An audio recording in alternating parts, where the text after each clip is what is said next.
जरी तुम्ही पालकमंत्री आहात, तुमच्याकडे पोलिसाचा बंदोबस्त असतो हे पण माहिती आहे. तरी देखील तो तेवढी डेअरिंग करतो. माझा प्रश्न असा आहे की मग तुमच्याकडे येण्याची डेअरिंग करतो तर सामान्य लोकांचं काय होत असेल? निश्चितच आहे. याची आपण सर्वांनी दखल घेतलीच पाहिजे.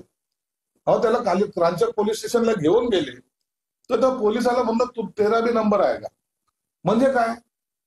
ज्यांनी चापट मारली तो म्हणतो इससे डबल बदला मग तुमसे लूंगा आणि बिंदास, काही त्याला काही वाटत नव्हतं.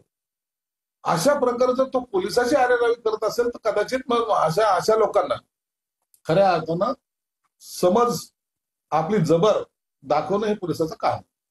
तुम्ही क्राईमच्या मीटिंग घेतल्या, तुम्ही पोलिसांना सूचना दिल्या, सगळं केलं, पण शेवटी तुमच्यापर्यंत पोहोचले सर.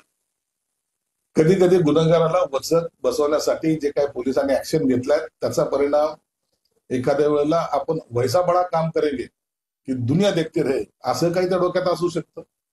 किंवा आजकाल जे काही बातम्या चालल्या आहेत त्या अनुषंगाने कुणी सगळीकडून आता हा माणूस काही थांबत नाही तर काय असाही प्रकार काही करत असतील. परंतु जोपर्यंत सत्यता समोर येत नाही तोपर्यंत मी कुणावर आरोप करणार नाही, भाष्य करणार नाही. परंतु हा जो पकडले गेलेला आरोपी होच याचा तपास पोलीस योग्य दिशेने करतील असा माझा विश्वास आहे. सुरक्षा आहे तेवढी योग्य वाटते तुम्हाला की सुरक्षा कडक व्हायला?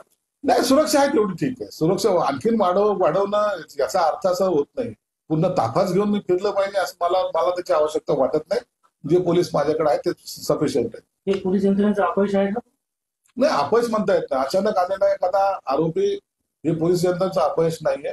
परंतु पोलिसांनी आता या सगळ्या गोष्टीवर बारकाईने नजर ठेवली पाहिजे. पोलिसांनी मध्यंतरी जेव्हा हे बाकी अतिक्रमण किंवा इतर सगळं चाललंय त्या टायमाला पुरेपूर बंदोबस्त सर्वांना दिलेला आहे.